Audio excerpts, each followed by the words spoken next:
we're over to Simon now, who's going to be talking about mindfulness in business. And we were going to listen to him talking first, and then there's going to be time for Q&A, and then we're going to have a meditation after that. So really looking forward to it. So over to you, Simon. Great. Okay. Thank you, Katerina, and thank you for all joining this evening. Before we start, if I could, I'd like to share on the screen. Actually, I haven't got many things to share, but there's one thing which I think it would be helpful to look at. So, can I do that, or do I need to be the presenter to do that? I think you should be okay now. Let's give it a try. Can you try? Yeah. Oh, yeah. You can see. Okay. So, if you can see that graphic in front of you, that kind of, I think this is a really good place to start in terms of mindfulness and what it means and what it can do. And you can see on the left-hand side there's somebody walking along thinking of all sorts of things. His head is full of a million different things at once. And then I think appropriately a dog on the other side, just kind of not much in their head, not much in their minds, just kind of enjoying the walk. So both doing very similar things, but both having very different experiences doing it. So hopefully that'll kind of start to give you a sense of what it's about and something you can relate to, just to get a sense of what mindfulness is. There was also another one here actually, which I think kind of is on a similar theme. My name is John. I haven't had a think for 36 days. Now that we'll get to that one in a minute, but that's very much about some of the misconceptions of mindfulness as well, about not having any thoughts. Because of course, we all have thoughts all the time, and the point of mindfulness is not to stop that. Because we're human beings, we have brains, you know, we've developed to have thoughts, and they will continue. It's really what we do with those thoughts and how we relate to them, which is what really matters. But I'll just stop that share a minute and come back into here. Just something to get you started there. So this is kind of going to be, and I know sometimes when somebody says this, there's a bit of a sigh. It's going to be interactive because mindfulness is very much an active thing rather than a passive thing. So there's a few parts which are kind of just really ask for kind of your input in terms of your experiences and your experience of mindfulness and related concepts really. And then I'll give an introduction really to what it is, to give some insights as to what mindfulness is and what mindfulness isn't. Then, as Katerina said, what we'll do some practice. We'll give it a go. We'll try it. You can get some real experience of that, because ultimately with mindfulness, then it's not an intellectual thing. It's not an academic thing. It's not about learning it to know it. It's about understanding by doing. And I think as entrepreneurs, that's something which probably everyone will appreciate here, is about doing it is where you get the experience from, and doing it is how you learn it. And that's very much the case with mindfulness. It's an active thing rather than a passive thing. So just a little bit of background there. So I briefly mentioned kind of my background there when we started, but in terms of my own mindfulness practice, then I've been practicing for probably about 20 years or thereabouts in different shapes or forms, different amounts depending on what's going on in my life, but around about 20 years. So I've seen it in lots of different lights and perspectives and situations and experiences. And it's something which, for me, I keep coming back to as kind of a bedrock of who I am and how I turn up in the world effectively, and how I relate to things and how I experience things. And I found it incredibly, incredibly powerful for myself, but also for those people around me too. You know, even if you're not actively teaching somebody mindfulness, just to have had some mindfulness experience can impact those people that surround you as well, whether they be your family, your workmates, your business, or whoever. So before we start, what I wanted to do was just really get your input as to what's your expectation of what mindfulness is, whether you have any of your own definitions, just so we can really kind of hone in on what it is and hopefully dispel some of the myths about what it isn't. So would anybody like to volunteer what from their perspective mindfulness would mean? Just throwing anything out, you know, kind of go for it. No. Yes, it's about being present, and knowing what's going on around you, and just being aware. I think that sort of re-energizes you, doesn't it? If you know and you're living in the moment, as opposed to sort of like your mind going different directions, you're not really. I think you can achieve more by just knowing what you're doing, because you can miss lots of things by not being in the present. So my interpretation is that of mindfulness just being in the now, in the minute, and being present to everything that's around you in your mind and everything else. Great, Ian. That's a really good start. It's a really good definition of some of the basic principles. Yeah, thank you for that, Katerina. That's okay. Do I get a gold star for that? Yeah, definitely. Actually, yeah. I think two maybe. Thank you. Anybody else like to add to that, to embellish that, or? I think of Dan Goleman's Emotional Intelligence, where he talks about being self-aware. Is that related? Is that relevant? Yeah. It's a good point about some of the related fields. Is there are so many disciplines and related fields that do draw from mindfulness. I mean, mindfulness has had a history for kind of thousands of years, and ultimately it goes back to kind of when we first evolved as humans, we developed the capacity to be mindful. So it doesn't really start anywhere, it doesn't really end anywhere. But there are so many related fields that have taken up. A good example you mentioned there. But there are so many more. Everything from kind of stress reduction programs through to leadership programs, through to change management. There's so many different impacts, particularly in the workplace, where it has influence, whether explicitly or kind of sometimes more subtly as well. But it kind of there's some really strong roots there. Yep. Anything else which comes to mind? For me, maybe it's kind of like carrying on what Katerina was saying. It's like being aware of everything around you, but at the same time being aware of yourself and how you fit in with your surroundings, and and the relationship of yourself with the people and environment around you. Yeah, absolutely, all of those things as well, and I think that's one of the reasons why there can sometimes be some confusion. Now, obviously, for yourselves, there is not much confusion. What mindfulness is, you have a good definition of it. But I know a lot of people who kind of find the definition a bit fuzzy, a bit vague, because it takes, you can come at it from many angles, I think, and it takes a bit of experience of trying it to really understand what it is. So it's really good to have lots of people's definitions and input, just to kind of give a sense of what it is, because it's not like saying what is a brick. Well, it's obvious what a brick is. I can show you a different type of brick. We know what that is. Or what does a doctor do? Well, we kind of know what a doctor does, but mindfulness is a bit more of a sort of a nebulous thing. But when it comes down to it, it's a very real and a very kind of concrete thing. And so we'll get some experience of that in a minute. Before we move on, anybody else bursting to add their definition of mindfulness in? I'm going to add something. I think for me, mindfulness, like Katerina and Luca also said,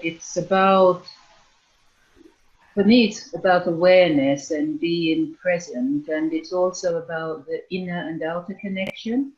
So it's not just being mindful about the things that are occurring outside, but it's also being mindful about the inner state, because often it's the inner state and the awareness of that which creates, I think for me, mindfulness creates a stability and an anchor and a focal point in a way to be centered. And the being centered is part of the being present. And when you're present, then it's much easier to deal with all the busyness is there, but you maintain your own inner center of calmness and stillness in the face of everything else that takes place. So it's that deep inner awareness that's also focused outwards. Yeah, absolutely. Yeah, no, thanks for that. Yeah, that's another really good definition of mindfulness, and also really helpful to see your experience of that in terms of what it can do for you as well, which is the bottom line, isn't it? We can have all these tools in our toolbox, but what does it do for us and those around us is what really matters, isn't it? Woon, I saw you wanted to jump in there.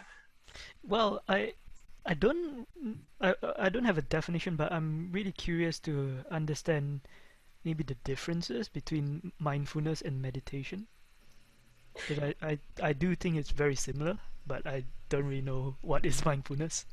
Yeah, that's a good point. In fact, let me make a quick note of that, because once we've done the definition, let me add in what meditation is, because it kind of follows on from that. I mean, the short answer is you can use them interchangeably if you want, and lots of people do. They mean very similar things, but technically, meditation is the practice of being mindful, and we'll do a practice in a minute. But really, you know, for all intents and purposes, I'd see them as the same thing. You know, there's very little difference between them. If you want to get technical and go off into various other kind of esoteric realms, you can do that. But you know, I kind of one and the same, really, one and the same. Yeah. So in addition to all those kind of definitions we've been given already, so obviously the most obvious one is being in the present. But also, given these definitions, it's kind of, well, what does this mean? What does it mean to be in the present? Another helpful one is about not judging from one moment to the next. So when I say judging, these aren't big, gross judgments about, you know, kind of people or things going on. It's just about judgments about what's happening in our own experience. So, you know, kind of maybe judging the weather, or judging how a particular event has gone, or judging how a personal relationship is going. And for me, I think one of the best ways to define that is thinking about the weather. So in one sense, you know, if it's raining outside, you could say, yep, it's raining, it's bad weather. Now, I spent about 6 months in India after my degree, and rain was pretty good there, actually, because it had been a very dry year. So they were happy when it rained. So I was thinking, well, hang on, rain, is it good or is it bad? And ultimately, it's just rain, it's wet. And that's kind of what I mean about the judgment here. It's about seeing things as they really are. That's a really, really big point of mindfulness, is about, well, how is it really?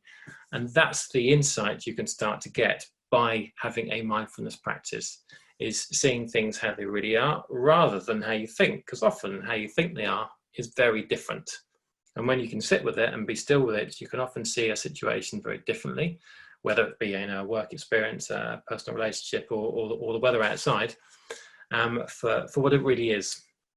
So that's another suggestion. Noticing is another one. So noticing what's going on around you, and whether that be in your own mind or in your own body, or even in relationship to others around you. And for me, as much as anything, it's really about how to relate to a situation. And this comes back to seeing the reality again, about relating to a situation and seeing it for how it really is. So there's a few ideas of what it is. And then just returning to Woon's point about, you know, meditation, mindfulness, we can practice both, but I think really we should just see those as the same thing at the moment, in terms of the practice. So what it isn't as well, because I think there's a lot of misconceptions now, maybe amongst this group, this enlightened group, maybe we don't have those misconceptions, but it isn't resignation. It's certainly not passive. And I think a number of people think that mindfulness is just kind of sitting there, letting everything go. And yeah, in some sense, that's the case. So, you know, maybe if you are sitting there with your practice and just doing 5-10 minutes of meditation or mindfulness, and maybe that is the time to just sit there and watch it and let it go. But often it results in action. I know many of my mindfulness sessions have resulted in some new ideas. And some new things to go and do, or some really decisive action about something that needs to happen. So for me, mindfulness is very much not passive. It's a very active thing, and it's not sort of sit there blissing out. It's kind of, you know, it's actively watching your mind, actively watching your body, actively watching what's happening around you. And in terms of kind of an analogy, actually. And as I go through this, I'm starting to think of some different kind of images I could have added into this. Is that one of my favourite analogies of mindfulness is just kind of seeing a big glass of muddy water that you've taken from a pond, and you've scooped it out of the pond, muddy water, you've shaken it up and you put it on the side. And it looks like a glass of muddy water. Now, if we kind of take that glass to be the same thing as the mind or the body, I kind of see them as the same thing, really. And then mindfulness is just letting that sediment, that mud in the glass, just float to the bottom. So you can see through the clear water once you've done that. So I like that analogy of just kind of when you sit in mindfulness, it's just letting all the sediment settle so you can see clearly through it. Because mindfulness does let you see more clearly at the end of the day, and that's the kind of the purpose of the practice. That's not to say that every time you do a practice you'll come out clear-headed. Often it can really shake things up, and really kind of confuse you. Particularly at first, I certainly know when I first started practicing, and a number of people I've worked with from a training point of view started to say when they started mindfulness, their minds got busier. That may be true, but generally it's because they haven't seen how busy their mind was in the first place. And when they took the time to stop and to look at their mind and what was going on, they noticed how busy and how many thoughts and how many things were going through their head at one time. So that's really common one. So yeah, well, it isn't. It's not resignation. It's not accepting things which are unacceptable. It's not being a doormat, letting people walk over you and do whatever they want. It's very much about seeing things as they are, so you can take the appropriate action to do what you need to do. It's not an excuse to be lazy, I don't think, even though it can aid relaxation. That's for sure. I mean, certainly it's brilliant before you go to sleep. It's really, really helpful for that. Or if you wake up in the middle of the night, that's something I use quite a lot, actually. It's just doing some practice and then kind of, you go back to sleep. And even if you don't, at least you've done your meditation practice for the day. So it's kind of a useful thing to do. And it's not religious as well. That's another thing that often comes up is, well, what is it? Is it part of religion? Well, no. I'm sure there are religious practices around this, but it's very much a secular thing. It's about a practice of the mind. It's to do with our bodies and the minds and how they function, and just really kind of seeing how things are. So that's a few bits about kind of what it is and what isn't. And as I said, the best way to do it is for us to do some practice in the bits, and then we can kind of look at how that went for all of us. As I mentioned, I've been using it in all sorts of scenarios for many, many years. And I have to say, it took me 10 years before I was brave enough to bring it into the workplace. I remember when I first started practicing, it was very separate from my life. I was learning this on the side and then doing my, as it was, systems consultancy on the other side. And they were two very, very separate things. But the more I practiced, the more I realized how indistinguishable they were effectively. They're one and the same, because what the mindfulness does, it determines who you are when you show up, when you turn up for your presentation, when you turn up for your sales meeting, when you turn up for a customer meeting, whatever it is. Certainly I know I was doing some pre-sales for systems at the time when I was living in New Zealand. And, I was mid-20s trying to sell systems to kind of big New Zealand companies, if there is such a thing as a big New Zealand company. And that was a pretty scary thing for me to do that at the time, kind of, a couple of years into my first job. But I remember using the practice of mindfulness just beforehand or the day before, just to really kind of see what was going on and to kind of settle my mind, and also to kind of see more clearly what I had to do in terms of what I had to present and how we were going to work it and how we were going to kind of relate and put things together. So I find it incredibly useful for that, particularly before a big event or something which is happening.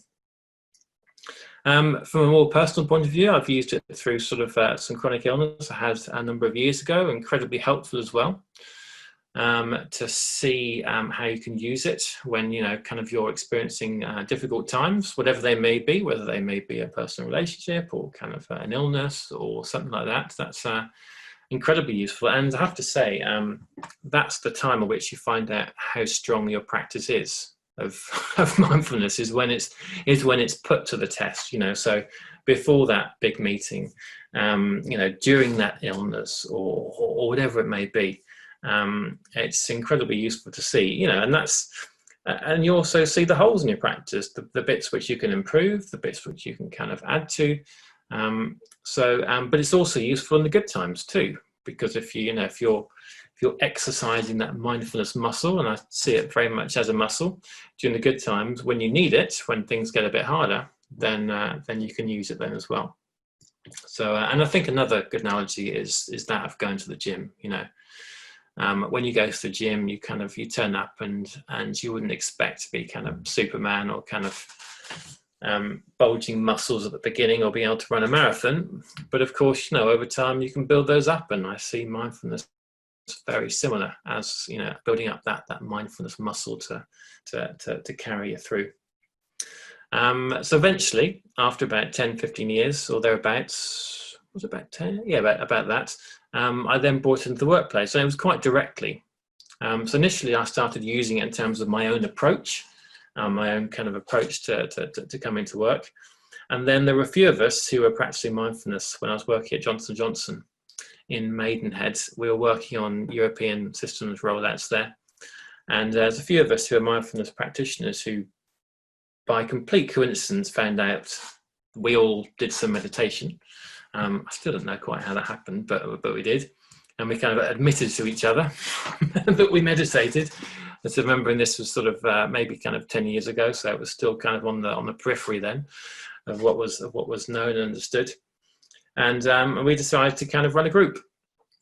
So it was an informal lunchtime group which we ran, and we kind of it was tricky at first. We had to find the right meeting room, because we were a bit worried that everybody think we're kind of drifting off to sleep during lunchtime if people wandered past. So we found a meeting room where we could close the blinds and kind of keep it fairly under wraps. But we spread the word, and anybody who wants to join came and joined.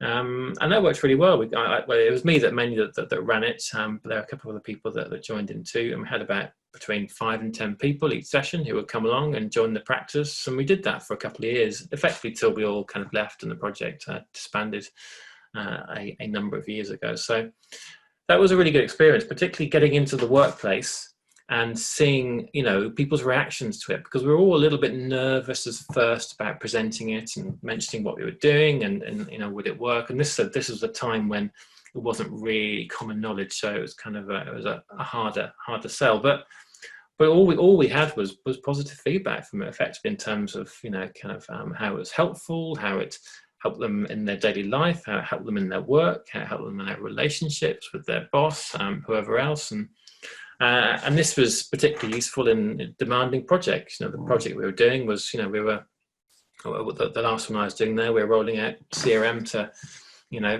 something like 12 countries in 18 months. And it was a fairly hefty timescale. And it helped us all to do that, to kind of, to keep focused and to be able to kind of deal with the stresses and strains that come with that, and to deliver what we needed to do.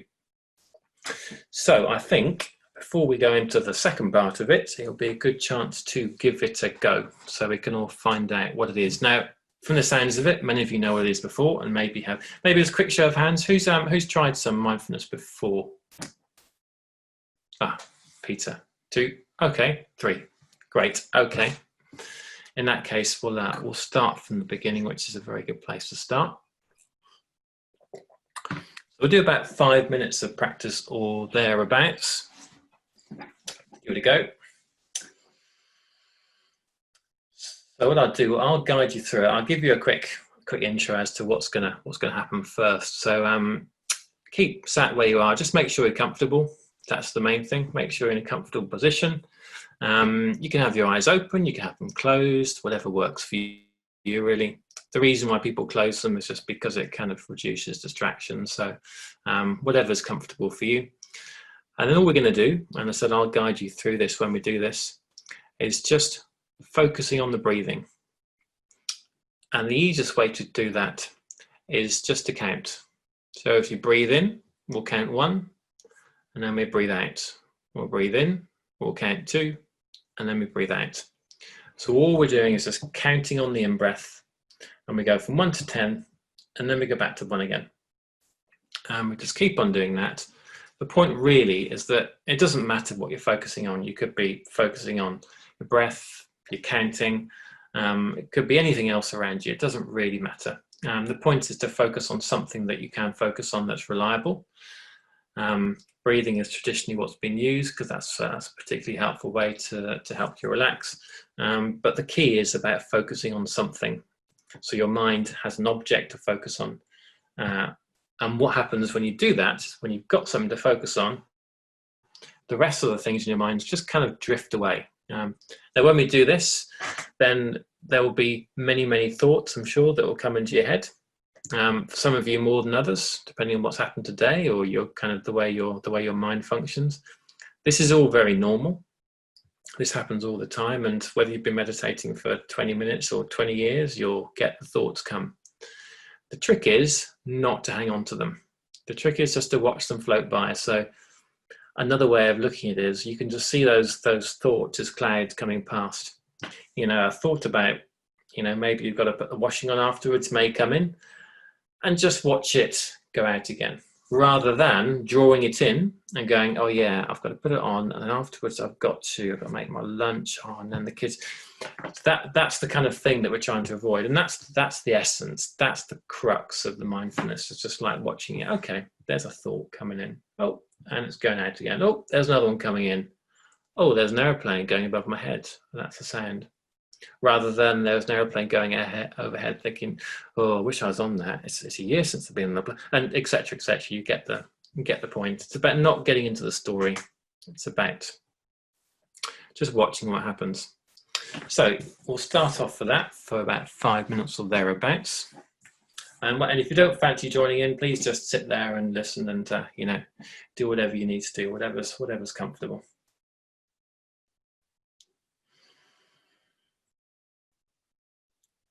So starting off, getting yourselves into a comfortable posture.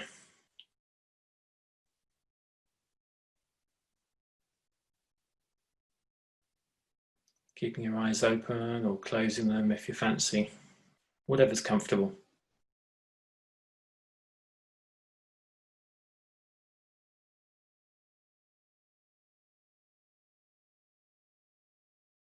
And then we can start the practice. As we breathe in, we count 1, then we breathe out again. At a comfortable pace, whatever's comfortable for you. Ideally breathing in and out through the nose, but if you need to through the mouth, then that's fine too. So breathing in, count 1, and out again. Breathing in, count 2, and then out again. And just keep doing this all the way up to 10. And then starting back at 1 again. Breathing in, breathing out. So I'll just let you do that for a couple of minutes to give it a go.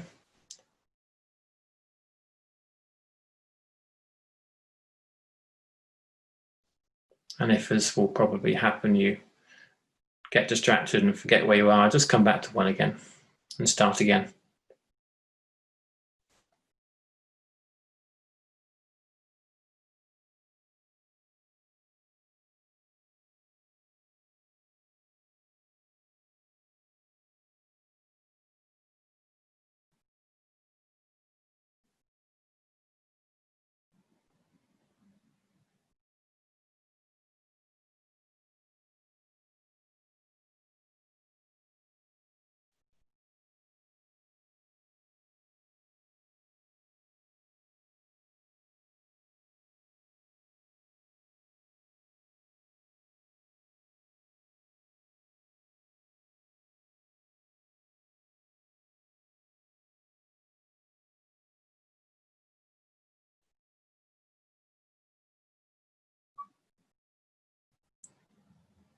And if you find yourself getting distracted, bring your attention back to the counting.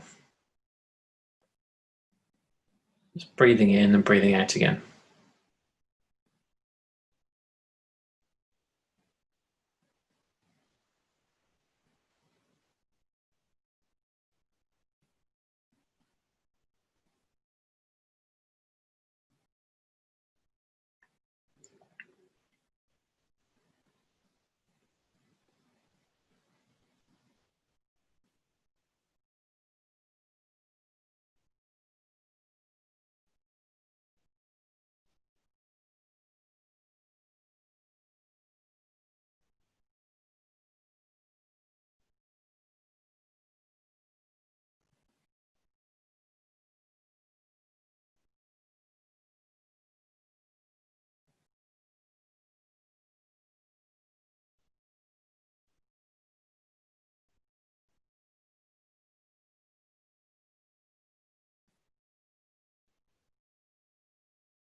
So we'll just do this for 30 more seconds now to finish off.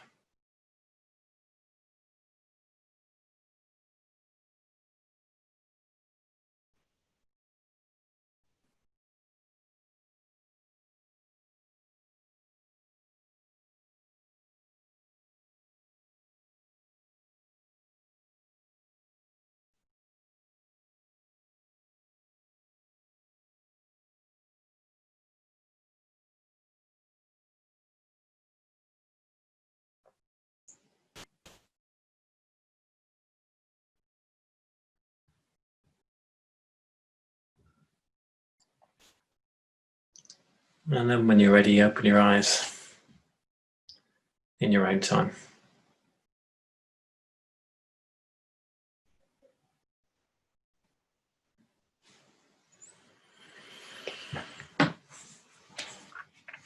So, bringing it back to you again, what was that like?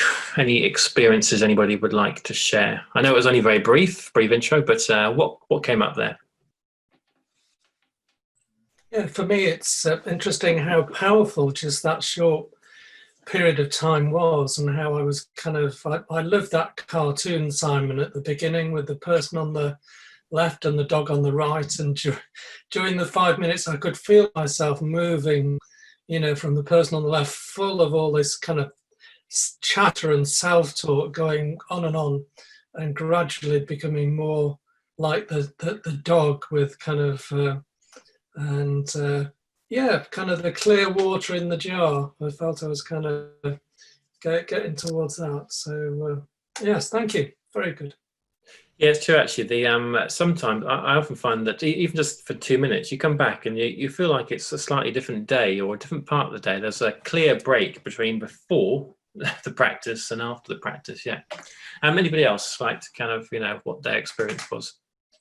Yes, when I started, you know, when you become aware of yourself and your body, you realise how tense I was. And so I started, my heart was going quite fast, I didn't realise, and I was quite, you know, tense. Although I probably didn't look as though I was, but I was, and I started relaxing, and I actually brought my arms down to my side so they can dangle towards the end of the meditation, because I felt a lot more relaxed. But I felt lightheaded. Is that normal? Yeah, that can happen, and this is the impacts of the breathing, and there's there's so many different ways to breathing. I mean, breathing for me is one of the most interesting kind of, that's a whole another subject, and people have written books and done all sorts of interesting things with breathing, but depending on how you're breathing can really affect how you feel. So for example, if you exhale longer than you inhale, you'll naturally engage the parasympathetic system, so you will relax. And if you breathe in really deeply, particularly through your mouth, then you'll energize yourself. So depending on how you breathe, but sometimes you can feel lightheaded if you're kind of, particularly if you're breathing in more than you're breathing out, that's when you can feel lightheaded. So maybe that was happening, but there's a whole load of things. There's really interesting subtleties there, and so breathing practices is a really interesting one of different ways you can affect your experiences. And, you know, for example, before a, you know, important kind of meeting, it's quite useful to do some sort of fast breathing, because that can really kind of, you know, kind of energize you and get things going. Whereas if you're trying to go to sleep, well, you want to exhale longer than you inhale, because otherwise you don't want to get excited before you go to sleep. So, you know, yeah. I have to be very aware of my body. I have to, you know, be honest. And what, like you said, what's going on around you, just become so aware of it. But I've got a very busy mind. I'm really, really busy. It's always sort of like thinking, it's just jumping all over the place. And I found it initially quite hard the first minute to be able to sort of stick to, you know, not thinking. So I found that a little bit difficult initially, but when I got into it, I found it very energizing. Yes, I think it's really good. Enjoyed it. Well, it's interesting to say, because that's why it's a practice, because it does take time, and when you first do this, and the other point you made about busy minds, and I think a lot of people think that meditators or people who have a mindfulness practice kind of are these calm, serene types, and maybe the many who end up that way, but often people are attracted to it because their minds are so busy. I know that was the case for me, very much. My mind was going at 1,000,000 miles an hour, and it's the only thing, or one of the few things, which I've really find just helps just to slow it down a bit. And I know a lot of people in that situation, so it's kind of so it's similar to a friend of mine. we were talking about yoga a few months ago, actually, and which I haven't done for a while. And he said, "Oh, I couldn't do yoga. I'm not very flexible." And I said, "Well, that's why I started yoga." Because I wasn't flexible. So, you know, that's kind of the point. And there's a lot of people with mindfulness who with busy minds, so that's very common. Yeah. Right. Okay. Thank you. That's hilarious, Simon. Very funny. Yeah. I'd really encourage you to start doing yoga again, because it's. I suppose because I'm a lot older, I just noticed that the kind of stiffening up, and the older people start to kind of stoop and get very bent over. So the yoga just opens everything. And particularly, I noticed because I do a daily practice for my ice skating, so that I'm flexible to skate. But if I do it with combined with mindfulness, then it's very powerful. Just being very, because you know, if I don't, I can be away with the fairies. They're just kind of chattering away in my head. But if I just focus on my breathing and the sensations in each posture, that's a very powerful combination. I found yoga together with mindfulness. Yeah, completely. I have to say, for me, yoga is almost like sort of mindfulness for the body, really, because, and particularly for busy minds, yoga can have a very similar impact as well. And I completely agree about the flexibility. But I've exchanged yoga for a different sort of stretching, which seems to kind of work differently. But I completely agree. Flexibility, particularly as you get older, is absolutely key to keep that mobility. Yeah. Anybody else like to add anything? Say for me, I felt that my senses were more alive, more heightened in a way. So I was more aware of myself, but every single noise that was around me, including my stomach. His rumbling stomach. But I could hear it very, very clearly, and also any, I don't know, vibration, anything that that was around where we are at the moment is, it was very, very, very clear. And as Katrina said as well, I felt a little bit. I also have a very busy mind, but I try to do what you said before, just concentrate on the numbers, and also note it if something came through. Just say, okay, I got that thought, just park it away. I'm aware of it. Park it away and go back to the numbers, and that really helped actually, because I've always been frustrated in meditation sometimes because I try and keep the mind quiet, and it just doesn't normally work for me because it keeps going. But having something to focus on and concentrate on actually really helps. Yeah, completely. And the idea around keeping the mind quiet is you'll never stop the thoughts. That will never happen. You may have periods where the thoughts quieten down for a bit, or you might have a few minutes where they don't, but you'll never stop them. And the trick is, and there are so many methods to mindfulness practice. One of my favorites is the one you brought up there, about noting.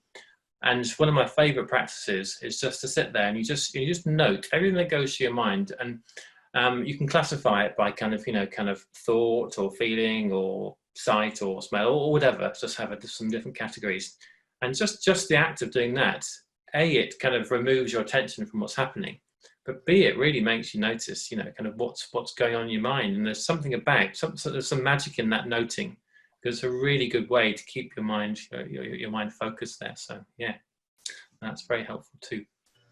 Can I ask a question? So if you are in a meeting, can you use mindfulness? Well, I'm sure you can, can't you? If your mind is wandering there and you are amongst other people, although you're not sort of doing what we did, a sort of meditation, you can practice mindfulness whilst you are talking to people, because you're being focused on what you're saying, and you're being focused on what's going on around you. So with your when you've got your eyes open, but you're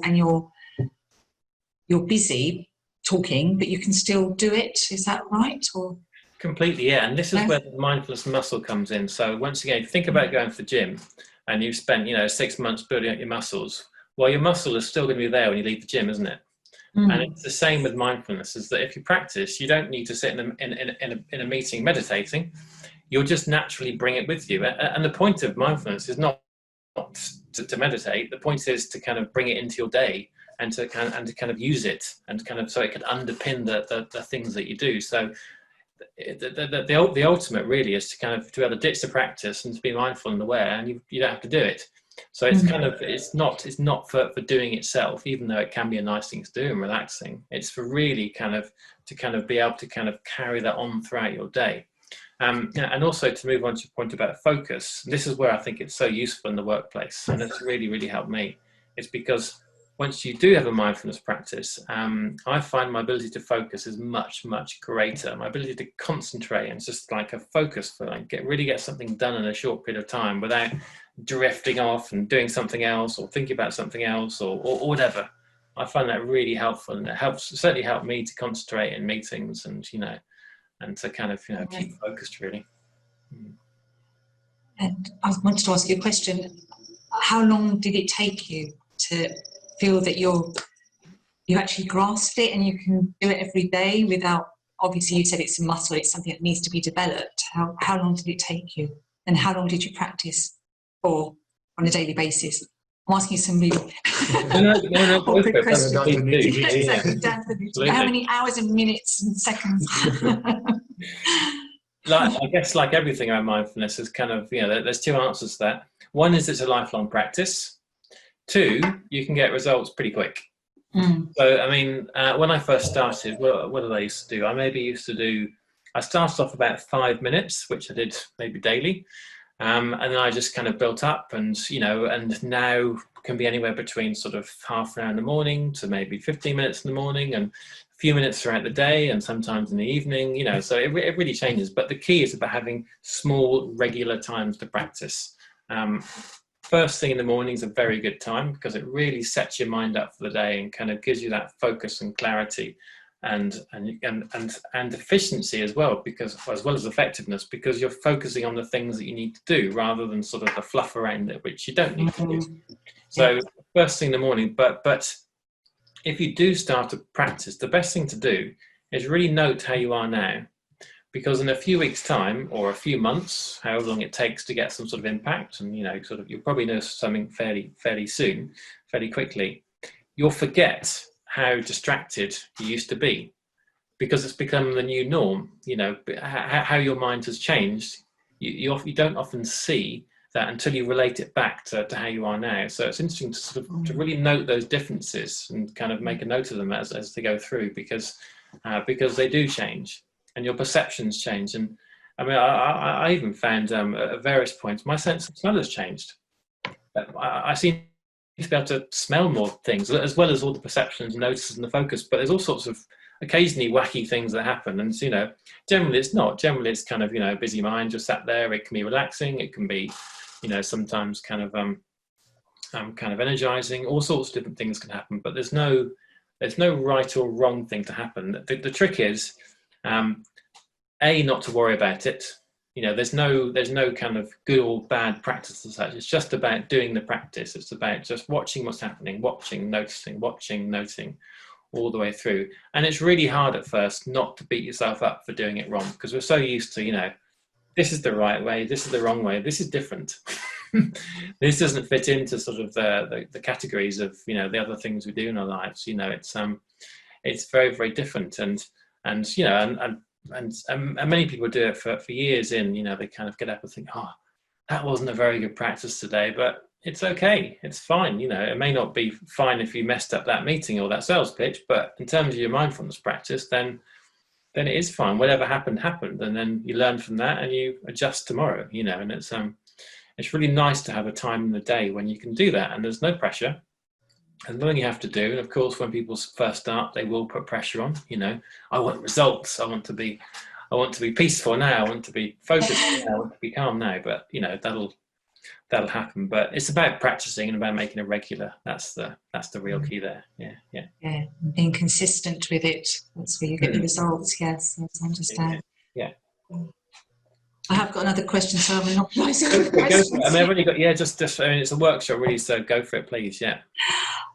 Would you do your mindfulness in the middle of the day? So if you feel you're being distracted, will you just think, right, okay, I need to be focused, so you'll just put some time aside for that, or you just do some in the morning and in the evening, and then hope that will help you during the day?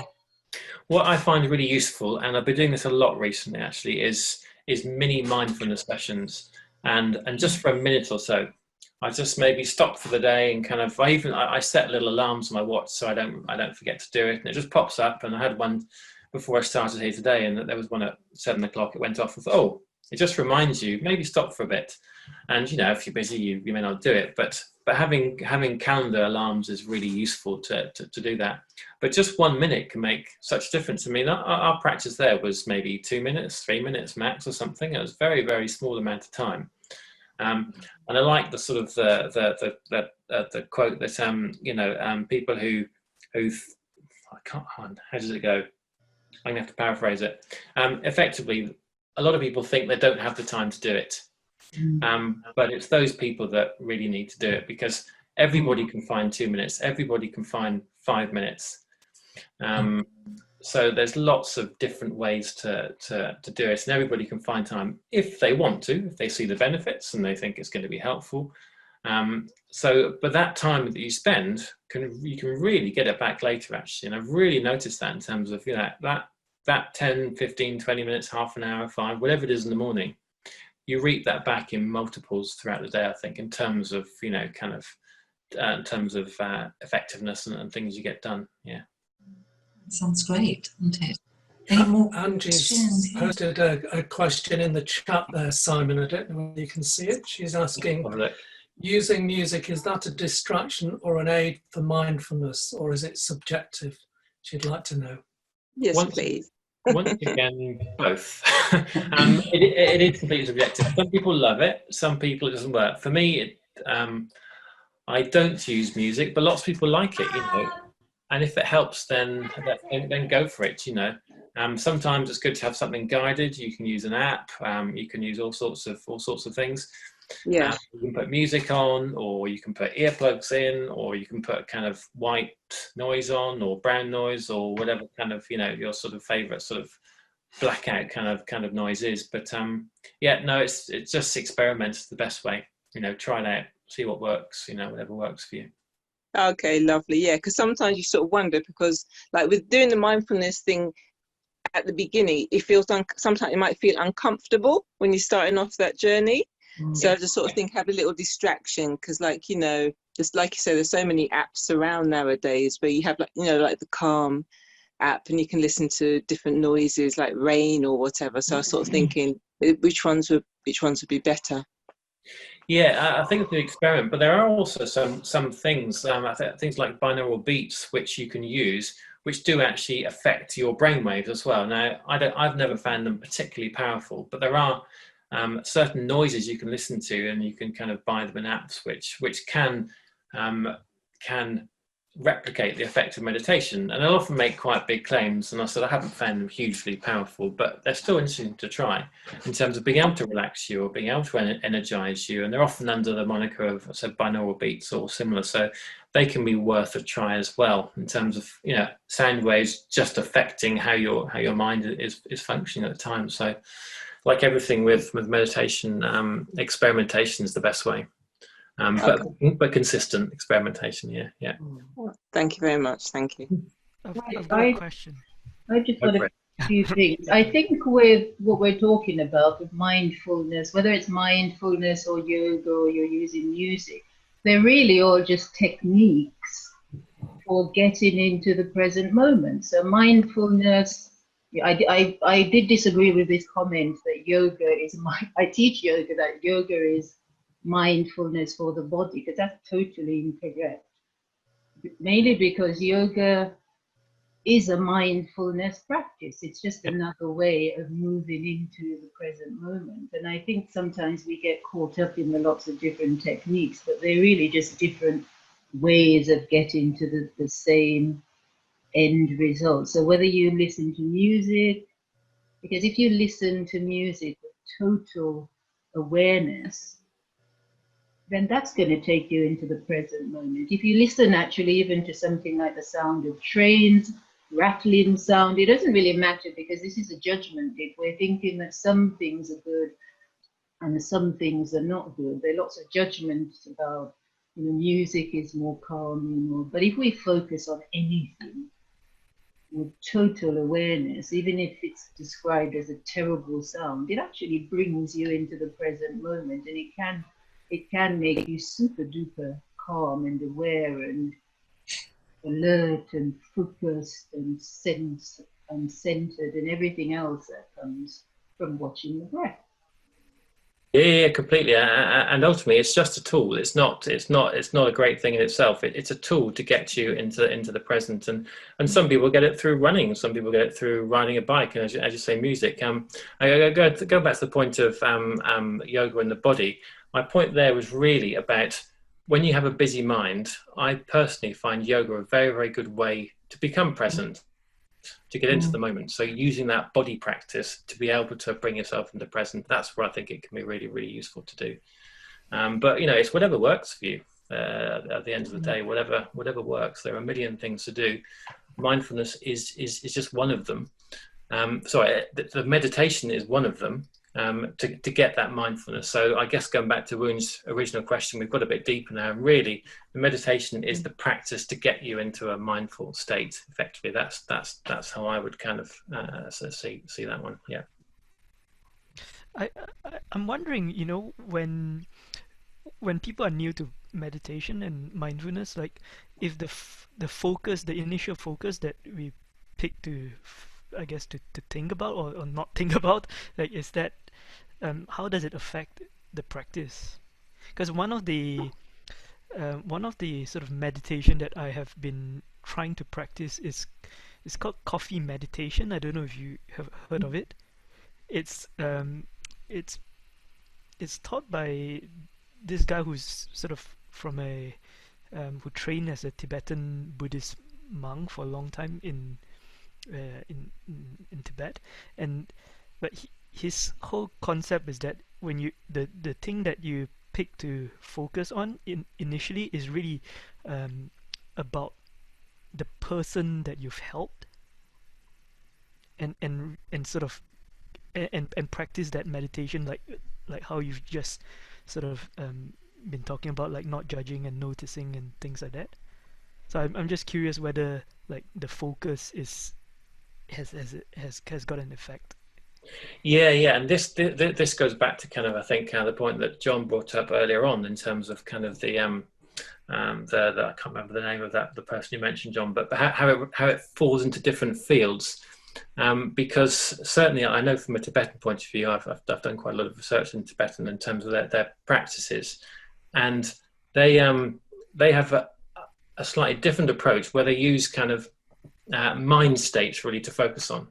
So that mind state could be, compassion. That mind state could be, the good things they've done for someone. That mind state could be gratitude. And it's not just the Tibetans do that. There's all sorts of different people and different ways to do that. And gratitude is a practice, and that, practice of gratitude. That's very much a type of mindfulness practice, but with a different focus. But ultimately, it doesn't really matter what your object is. They all have slightly different outcomes and slightly different, times and purposes and functions. But they're all doing a very similar thing. Some, for example, if you look at, if you were meditating on the good things that you've done for people, that would evoke maybe a different feeling to if you're meditating on something else. But ultimately, it's all very, very similar practice to get you to a different state, or a different level of awareness, really. So they're all really interesting things to try and see. And on that one of gratitude, that's one of those which I felt particularly helpful. Is doing a gratitude practice to kind of just kind of really reflecting and bringing into your practice the things that you are grateful for, or the ways in which you've helped people, or whatever. Because that can have a really, really powerful effect as well, and a really kind of grounding effect, and affect how you function for the rest of the day. Once again, it depends what you're doing, I think, but really useful. Really cool. Oh, thanks, John. Yes, Dan Goldman, that was right. Yeah. So what I haven't done, which I quickly like to do before we get to any more questions, is just really go through the benefits. So I'm kind of very much interested in the tangible benefits. Obviously, there are lots of different ways of looking at mindfulness and meditation. But there have been so many studies in the last 20 years on mindfulness as to what it actually does. In terms of measuring differences in the body, measuring the different biomarkers, the hormone release, etc. The ones that have been proven, and these are there's many. These are just the key ones, of being reduction in blood pressure, so reduction in stress. Particularly, I think this is a reduction in the cortisol in the body. Improvements in immunity, improvements for insomnia, so better sleep, pain reduction. Pain's a really interesting one, actually. I ran a session last week, actually, when we were looking at pain, and I was just kind of using an example of, I had a pain in my shoulder at the time, which I've been to the chiropractor about, and so just using that. So sometimes you can just really investigate and look at that pain or discomfort, and when you look at it, you often find your relationship with it really changes, and it can start to drop and start to kind of dissipate and change and morph. So pain's an interesting one. Definite kind of lowering of depression as well. The bottom line is really, from my point of view and perspective, is it kind of rewires the brain, in a helpful way. And there's certainly interesting studies around some of the rewiring that happens and the blood flow that happens in different parts of the brain, mainly at the front. Clearer thought, focus and concentration, as we've mentioned as well. That's one I can definitely vouch for. Lowering anxiety, lowering burnout as well. That's a particular good one in the workplace, and one of the reasons why many companies are implementing mindfulness practices and trainings was to really kind of reduce that chance of burnout and improving employee well-being. That's a biggie. Increasing creativity and effectiveness as well, once again, within or out of the workplace. Improving relationships, obviously critical at work. That's one I've really noticed, actually, is really the ability to kind of relate better and to understand your colleagues and your clients much better through having that mindfulness practice. And these are just for starters, really. But ultimately, I think the bottom line is also, as well as rewiring for happiness, it gives you a stronger foundation for whatever life throws at you, for the good or the bad, for wherever you are. It can be really helpful there. So there are a few of the benefits. Any questions on that before we kind of just do the last little piece? Simon, I just wanted to ask you about the, in the workplace, and especially in the team dynamics, the team relation, for how you could introduce mindfulness, and how can improve the relationship between a team. Yeah. So there are lots of different ways. I mean, ultimately, it's about starting some sort of practice, and often the workplace. So this is how I've done it in the past. Is starting off with a small team, a small group who are interested, are open to it, and then sort of expanding it out further, really, because often it's a new concept for most people and not something you're typically used to doing at work. There are some companies, and quite a lot of them now, the Googles and Silicon Valley and many companies in the UK as well, actually, who have implemented mindfulness programs, but it's still not the norm, I don't think, at the moment. Maybe we can kind of be interested to see your experiences of what you've seen in your own workplaces. I guess mainly being entrepreneurs as well, then it's something you do in practice. On your own, you wouldn't have necessarily an enormous team around you. But yeah, really, in terms of the workplace, for me, it's about starting off small, getting an understanding of how it works, and then once you do that, you'll start to kind of see how it's impacting initially, probably between those people, but also watching what happens when you go out of that session. So maybe, you have a weekly or twice weekly or whatever session, or whatever works, and then moving it out and seeing how that changes your own relationships, and then maybe just asking some of the other people in the group how maybe that's affected their relationships with the team, because you often can't predict how it's going to go in terms of what changes people will notice. But the things which are most common is kind of, better collaboration, better understanding of other people's situations, but also the active ones in terms of, the focus and kind of the goal setting and reaching the targets and reaching the deadlines as well. That's equally as important as useful. I mean, this is why companies like Google and Facebook do this, because, it's not for me, it's not the primary reason which I do the mindfulness practice, but certainly a lot of companies have realized, there is a definite efficiency and productivity bonus from this. And you have to be a bit careful with this, I think, from a practitioner point of view, that it's not pushed for this purpose, that it's not just to kind of squeeze more out of people, because that's completely kind of self-defeating. Ultimately, it's kind of you're back where you started if you're, forcing meditation on people and forcing better results because of it, say, well, you've been part of this group, so, you kind of deliver 20% more this week. It's kind of, I don't know if that happens, but it is one thing that kind of initially when it started to be rolled out, I thought, I wonder how much this goes on. But in terms of the essence, it's really about kind of, it's a bit of a win-win. That's how I see it. And that's how I've experienced it, kind of the people doing it feel better, they work better, they collaborate better, and are generally happier in the workplace. Yeah. I suppose what I was asking about, and maybe the angle I was going in, it was kind of like the interpersonal relationships at work. If you notice a difference, that doing mindfulness practices brings into the workplace, so that people are more work more harmoniously, maybe. Yeah, completely. For me, it's very much about kind of understanding and kind of dropping the judgments as well. Kind of seeing where people come from better, which means they can relate better.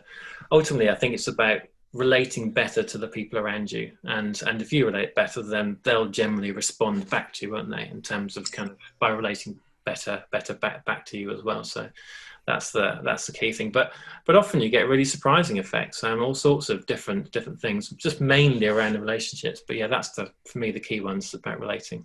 Yeah. I think if you're doing it for your business, for your company, if you're like doing it for a team, just the fact that you're doing it together as an group activity is gonna have that that level of benefit. Like whether you're doing like a fun exercise or meditation, I think that coming together and doing something together is just gonna naturally improve relationships. And yeah, and particularly something which is kind of a little bit unusual like this at first. Of course, for many people it's the norm, but for many people it's not. Is to sort of feel that I certainly, thinking about the 3 people that started off this group at Johnson & Johnson, we're all still in contact now, and this is 6 years later, and I don't really keep in contact with anybody else. So it's certainly kept us together over the last 6 years. To prove your point there, yeah, no, I agree, yeah. It's amazing how this was, you talk maybe. Sorry, were you going to speak? Yeah, no. No, carry on. I'll speak in a minute. No.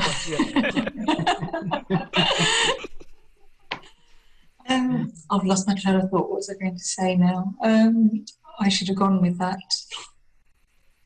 Oh, sorry, it's just gone. After you. I did say that, and then I don't know what I was going to say. Oh, yes, that's right. I'm just teasing. You carry on. About 10 years ago, a lot of people wouldn't talk about mindfulness, would they? We're all scared of admitting, or I meditate, or I do mindfulness. Have you found that, has that changed a lot for you? Would you say that, I feel people are a lot more open and you can have more discussions about it. It's becoming more the norm. Have you found that as well, that you can sort of speak openly about it rather than sort of like, oh, do I or don't I? Do I actually reveal that I do some meditation or I do mindfulness when, it's a good thing to do? But not everybody got it, did they? Yeah, that's very true, actually. I think a case in point, I was at the pub a few weeks ago with a friend of mine. He's effectively the head of finance for Trek, the bike company, and another friend of ours who's similar to me in systems. And And I was just kind of, just talking about, just mentioned something about mindfulness that had come up that I was thinking about putting on LinkedIn. And he was like, "Oh, I bet everyone's really interested in that now. It's really useful." And he was just sort of, a typical accountant, but was like, "Oh yeah, of course, yeah, it's mindfulness, isn't it?" And that's not because he knows me. I don't think it's just because that's kind of how it is now. The difference is that the concept is now more common and understood, but there's still not many people that actually do it. I think in terms of the numbers, there's very much exponential growth. But the number who actually still practice daily or have companies which have mindfulness programs is still fairly small. And you hear of examples. I mean, there was one I saw of a guy who went to work for Ascension. He was jetting around Europe, kind of teaching mindfulness programs. And you do see examples of things like that, which is really encouraging to hear. But it's still not commonplace yet. But I think that's probably just a matter of time. Yeah. Given the speed at which it's rising, but because people don't seem to be concerned about mentioning it. There may be some sectors, maybe there's somebody here who works in a sector where they would be, kind of concerned about mentioning it. I don't know if there are any of those experiences, but certainly less of them, I think. Certainly, yeah. It's very energizing, actually, when you can talk to a group of people openly and just say, I do mindfulness, I do yoga, I do meditation, and you just don't think anything about it. You just say it, and it's just natural. And then they respond. It's just really lovely. It's just so natural and easy. You don't have to explain yourself. Oh, you know what? I do yoga, and you're sort of like half embarrassed, or I do mindfulness, or it's not like that. I don't feel like that anymore. I just say it, and if people don't like it, tough. I just think that's what I am. I don't feel embarrassed. And I think that mindset's changed in that way, that so many more people are doing it, that it gives everybody else that does it strength to be open about it, and that encourages other people to do it. So it sort of has that knock-on effect. Yeah. And on that, I had an interesting experience a few weeks ago with that. So I've kept it out of my LinkedIn profile till recently, actually, because I didn't quite know how to put the two together in terms of would that sabotage my systems work. So I was kind of thinking about how to do that. And about 6 weeks ago, I put it on. I thought, well, it's part of what I do. I just like to kind of make it more official and just say, well, this is part of my working profile. So I had it on nervously at first, and still. But then a day later, a recruiter phoned me and she said, "Oh, I saw your profile, and the fact that you did mindfulness, I thought you'd be a really good fit for this company." It's like, who would have thought that? Kind of. She actually contacted me because of the mindfulness, rather than in spite of it. So, despite of it. So I thought that was an interesting validation of what I did. Now maybe there are 100 other recruiters who've gone, "What's going on here? I'm not going to phone him." But I haven't found that to be the case. Yeah. But yeah, so you never really know, I think. But it's certainly a common term. If people don't understand exactly what it is, then the term is people are happy to use it. Yeah. Can I just say something? I think like during this sort of period that we're in now, the lockdown, and sort of people's mental health. So I think maybe people were looking for different ways to sort of seek comfort in some way. So I think the mindfulness thing will possibly grow in months to come.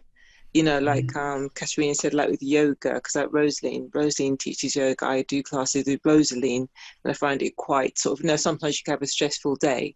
So it's nice to just really, at the end, have a session, just feel chilled and relax. But I think like now, with sort of the stress with what's going on, people working from home, not socializing, seeing people so much now, and mindfulness might be a way of connecting with others as well, that social interaction. And funny what you say about yoga, because even like a few weeks ago, we had the departmental meeting, and the head in the head of our department in his 40s said, "Yes, and I do my yoga classes." And it was just like, oh my gosh. And I had to tell him, but I do too. So yeah, I sort of felt, wow, this is great. I wouldn't have expected it. And so I think in these sort of challenging times, people might be looking for different ways to find some way to get find peace in their minds, because goodness knows what's coming on down as we go further during this pandemic as to what's going to happen. So yeah, I think in due course things will the mindfulness thing will become not seen as that's for other people. It might be seen as something for people to consider. Yeah, I might try and do that. Just something just to calm your nerves and mentally make you feel better as well. Yeah. I also picked up your point about the benefits of immunity. My ears picked up when I heard that. Yeah, I mean, there's depending on how you do it and how you practice, but yeah, no, it's extraordinary. I mean, these are things that have been measured in the body. They're kind of, these were done, but this was peer reviewed research, and so so this is just the tip of the iceberg. There's a lot of other research that's been done out there. I mean, just need to Google mindfulness research, and you'll see a whole load of hundreds and hundreds, probably thousands of different bits of data which have come out of this. So it's extraordinary. Yeah. The hardest bit, and going back to the previous point and putting the two together, really is about getting it out there and giving people a chance to practice. And that's one of the places I feel quite frustrated, because I've been practicing for a long time. I help a number of people with it, but it's just almost finding the right forum for it, which is why thank you, Katerina, for kind of inviting me to do it tonight, because at least 10 people have had the chance to give it a go, and that's really my purpose, and that's really the point of it. And it's nice to find more vehicles like this to be able to give people a chance, give it a try. If they like it, great. If not, well, put it down and do something else. It's fine. But I think the forum is the hardest bit. Simon, what do you offer? Like, do you run classes? Like, do you run sessions, or how does it work? Yeah. I mean, I have done the past. Yeah. For different situations. Normally, as part of my role within an organisation, I've set those up. Yeah, but I'm looking really at just kind of just offering them when and where I can, really, in terms of anybody who has an interest or a place to practice them, to help set them up. And then ultimately to kind of teach people to run them themselves, because once it's up and running, people know what to do, and they can go off and do that themselves. So that's my ultimate game, is to give people the chance to practice it, set them up, and then give them a chance to run it and make it part of the fabric of the company or their own lives or whoever. So that's my mission at the moment. Yeah. I think the beauty of it really is it's so simple, isn't it? You can do it anywhere, anytime. And it is a simple thing to do. It's not complicated. You just have to be in the moment and just do it. So it's not, it isn't, is it? It's not something that, like you said, if people make excuses, they'll go up and make a cup of tea. Instead of making a cup of tea, they can just do mindfulness for a minute, and so you can make the time for it. It's very flexible. I think that's the thing about it. You can do it while you're working, you can do it whilst you're out, you can do it in a meeting. It's very flexible. Yeah, I mean, as long as you're alive, you can do it. Basically, that's the yeah. What I mean by that is there's no, even if kind of you sort of you have an illness, or you have some difficult situation, you can still do it. It doesn't matter where you are. Pretty much, you can find a way to do it. And there are people who practice intensely in the most difficult circumstances. Kind of they'll create noisy environments or something, and then do the practice there, because that's how they want to train their minds. I mean, there's lots of different ways of doing it. But going back to what you mentioned about doing it at work, it's a particularly good place to practice at work, I think, and because it acts as such a contrast to what you're doing. And often people just like the fact of having half an hour on a Thursday that they can just escape and do something else, and everyone, we sort of get feedback from people who'd been part of the group, from all the groups have run, and they all said the same thing, is that the afternoon was very different after they'd done the practice at lunchtime, because lunchtime was quite a good time to do it, because people were coming in at different times of the day and leaving at different times. So and then many of them would take it home and kind of teach their families this, and in fact there was one guy who started with us. He asked me to come and do a mindfulness presentation at a group he was part of, and that's happened a number of times. People said, "Well, can you help us out here? Can you, show us what to do and put things together?" Because people see the benefits and want to get it going. So, I suppose in business, the hard thing would be to and to portray the value that mindfulness can bring to the business. And sometimes we feel with all things that are free, sometimes they are, what we need most, and because they're free, we don't value them enough. And just to then bring it into a business, I suppose there is a presentation somewhere that shows what value this practice can bring. Yeah, that's one of the reasons I mentioned about the, and one of the things that I've got a lot of the studies which kind of relate to these, because, so you can show people that this is the evidence, this is the difference it makes. This was the change in cortisol when somebody meditating for, or whatever. You can see the precise biomarkers that have changed. And I think it's when people see the science behind it that it can start, particularly within businesses. Then the light bulbs tend to go on in terms of well, here's the metrics, therefore this is what they're going to get, because that's the nature of working in the business environments. You need something more tangible and more something you can express in numbers often to be able to do that. So that's one of the reasons I think it's so important to bring in the research, because that's what kind of proves that it works and proves the differences that it makes.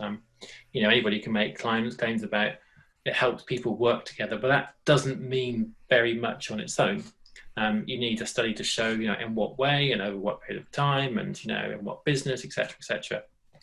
But in terms of the validation, also, the number of companies which do this, the Silicon Valley tech companies, they're not going to be spending money if they're not going to get any return on that. So that's another helpful one too. Interestingly, one of the very first things we were asked to do online was, they were asking for well-being sessions. And I've got someone in my team who's a certified mindfulness trainer. She's trained with a university. And I was really surprised, that it was that was one of the first things that we were asked to do. So that's something you do already within your training companies, Peter. Does she do mindfulness training for you, or? Yes, that we didn't call it that. We basically were asked to tender to do sessions on well-being in the workplace. Right. But essentially what we pitched to them was, mindfulness sessions. So, yeah. Yeah, and it's interesting you say about you didn't call it that, because that it's often how you package it which makes a difference. And I've often seen them presented as resilience training and along those lines as well as well-being, because it's about presenting the benefits, and kind of for what you're getting, rather than some nebulous term which many people may not understand what that actually implicates. So that's a fair point.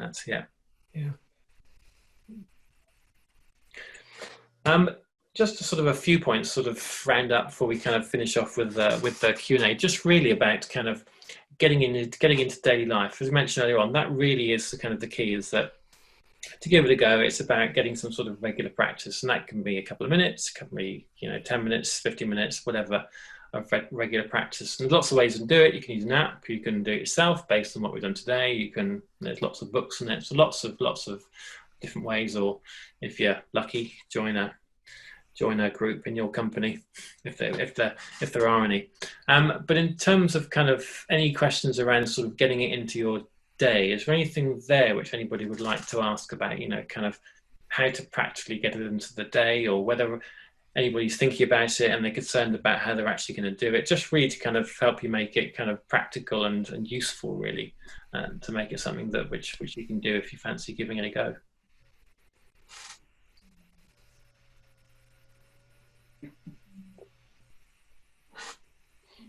I suppose because we all work from home now, it might be a lot easier than, if we were in an office, then that might be sort of something that we would be able to we might find more challenging. I think being at home, it's a lot easier to sort of find that time to do it if we want to do it. So I'm just wondering, As a routine, do you always try to stick to certain times?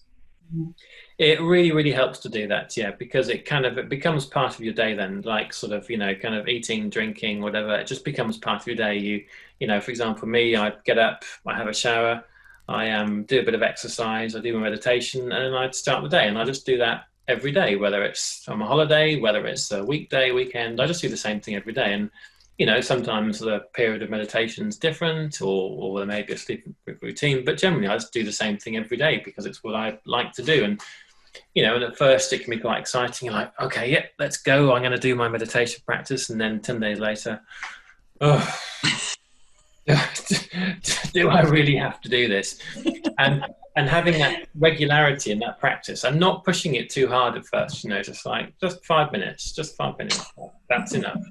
Or doing it with somebody else is useful too, kind of somebody you may live with or work with or whatever is good too. But just to kind of take it easy on yourself, to kind of build it in, and then then it's easy to become part of your day after, and after a month or two, it becomes kind of second nature. So, but also, as mentioned earlier, to really notice the impacts and the difference it makes. Because it's very easy for it to just kind of change how you relate to the world, and you just don't attribute it to the mindfulness. And that happens quite a lot. And sometimes I think, oh, I wouldn't have done that 3 weeks ago. And why is that? Well, and sometimes I think, it's because of the practice that I've been doing. So it's good to watch that one.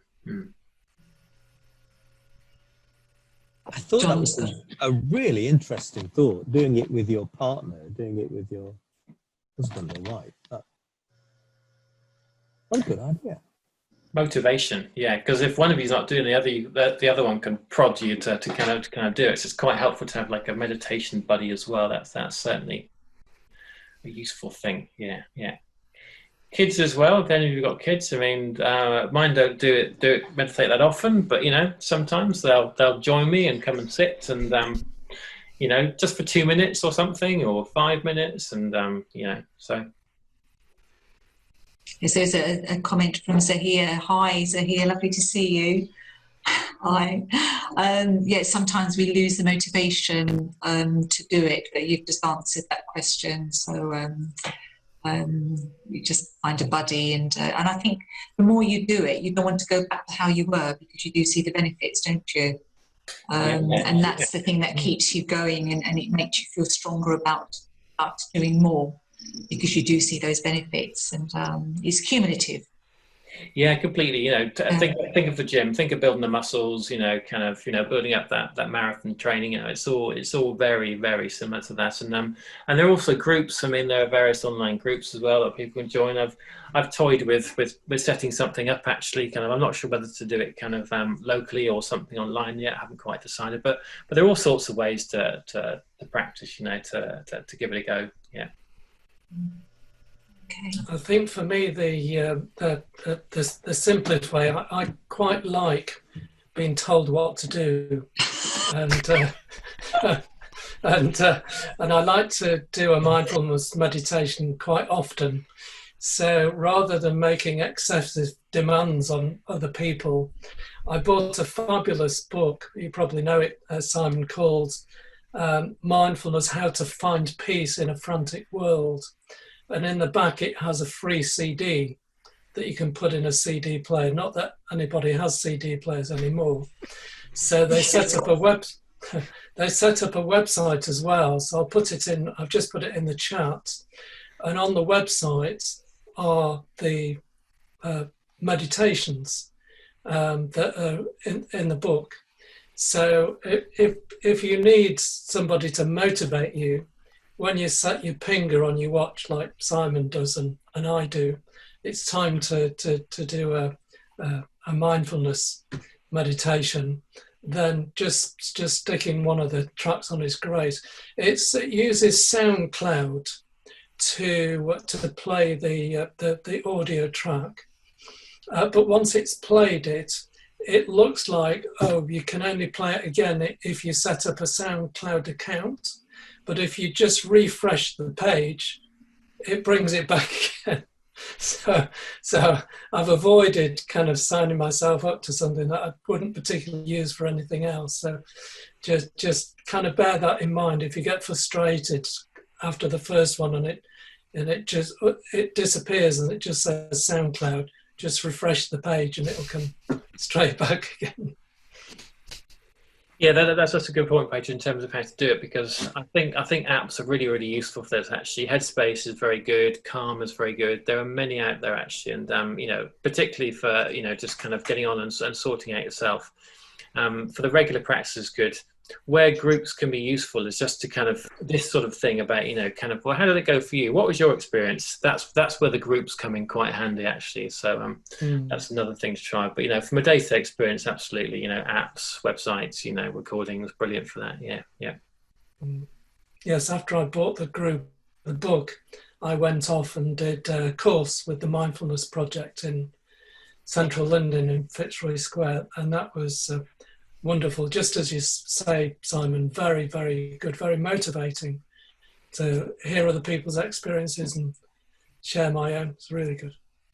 I mean, just to hear the experiences tonight, kind of the ideas of how busy our minds are, and a number of people have said how busy their minds were and how they couldn't concentrate, but then they started noting maybe, and it started to drop, or feel lightheaded. Just to hear these sorts of experiences is really useful. Thinking, oh yeah, I'm not alone. Kind of these things happen to everyone as well. So it's good to hear those things, because we all have these experiences when we practice mindfulness. It's not just whether we've been doing it for a month or for 20 years. Kind of we all have thoughts come in and things happen. So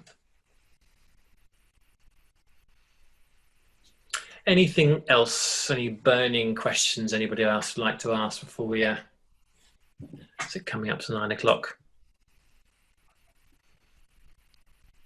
I think that's a no. Shall I hand back to you then, Katerina, for this? You're muted, Katerina. We can't hear you. Yes. Can't you lip read? I can, but I didn't want to show off. Oh, okay. That was really, really interesting. I'm sure that we all found it very, I think we'll all go off and do our mindfulness now. It's been really, really interesting. And one thing I have to say that, Simon and Rosaline practices yoga and Simon does mindfulness. You are one of the calmest people I know. And I've always thought that when we meet at the social, how very calm you are when you are in the zone. And I think I need to sort of do the same and get out there and do it. I do some meditation, but my mind wanders all the time, so I have to concentrate on that breath a lot more. And so thank you very much. I'm sure you all agree that it's been very interesting listening to Simon. So thank you very much. Thank you, Simon. Thank you very much. And what we'll do is we'll share Simon's email address so that if anybody does want to get in touch with him, then they can do that directly. So, okay, this brings us to close of our evening. Thank you so much for everybody coming. I know, Zahir, you came a little bit late. I don't know if you wanted to introduce yourself or do that next time. Would you like to talk a little bit about your business? Everybody else has. If you don't want to, don't worry, but... Yeah. You're going to pass, just say pass. Sorry. Hi everyone. Yeah, I was walking along the way, so just arrived at home. And about me, I am in life coaching. I'm life coaching in training and health and safety advisor right now. And just I've written one question, if you don't mind. Just for sure, now carry on. Simon, Zahir says, what could you advise someone who wakes up angry, how he could practice any exercise? Go on. Yeah, I'd like to know the answer to that as well. Let me guess what the answer is going to be. Just watch it, watch it. Watch what the anger does to you. Watch the emotions, watch the thoughts, watch the process.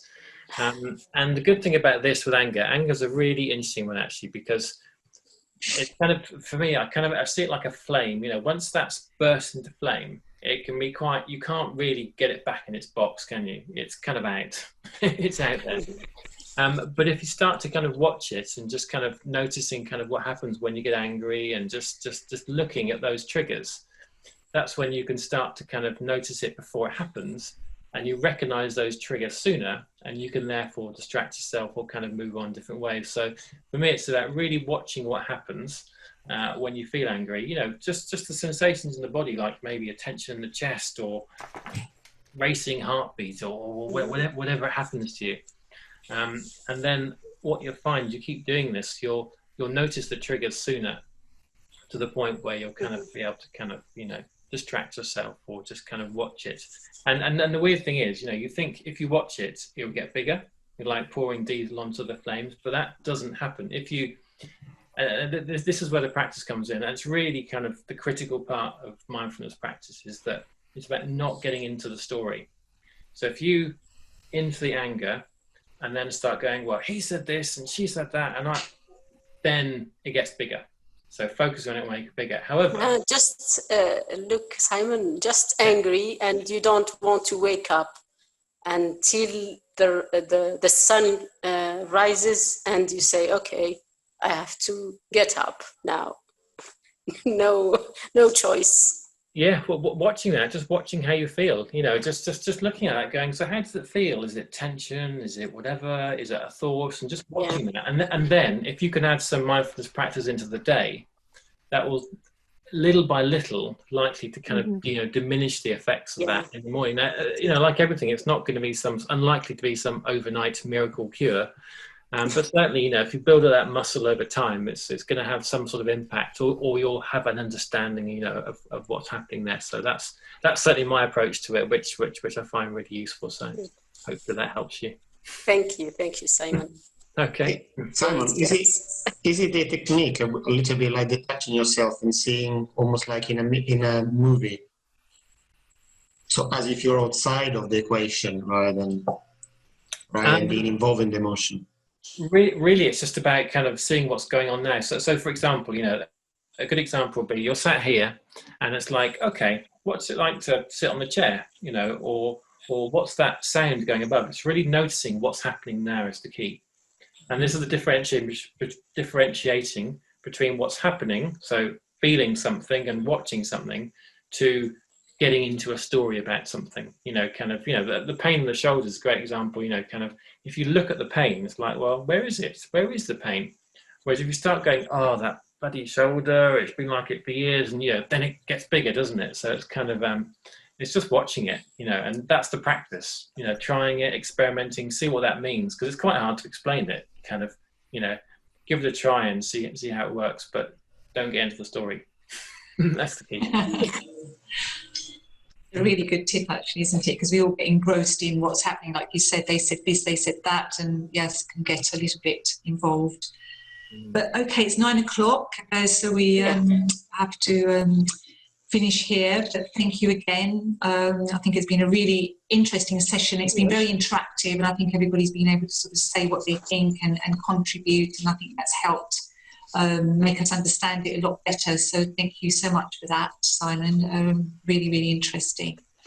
So our next meeting is on the 4th of November. We'll be posting details out about that very soon. And so a big thank you to everybody for coming again, and hopefully next year we'll be able to meet in person. Just can't wait for that day. We can go back to eating pizzas and having drinks and tapping each other on the shoulder. I hope it comes through very soon. But thank you very much. And I'm glad your children didn't wake you up, John. They sound as good as gold. The iPad obviously works. I can see them now in their little beds in their short pants with the iPads. It's a lovely image. They're actually making a lot of noise, and my first job is to go and sort them out. Yeah, absolutely. Mindfully, of course, in a very mindful way. Yes, exactly. Yeah. Detached. Yeah. Simon, thank you very much indeed. Okay. Sorry, Thank you. No, pleasure. And thank you for Nikima as well for coming, and Angie, and Rosaline, and Woon, and Neves, and Maria. I haven't missed anybody out. Peter as well. And thank you to us as well. So yes. Big thank you to you too. Yeah. Yes, thank you. It's been good. Yeah. Thank you. Okay, good evening, and we'll see you very soon. Take care. Yeah. Bye, Thanks a everyone. lot. Thank you, Simon. Thank you. Bye. Bye-bye. Bye. Thanks, Simon. Bye-bye.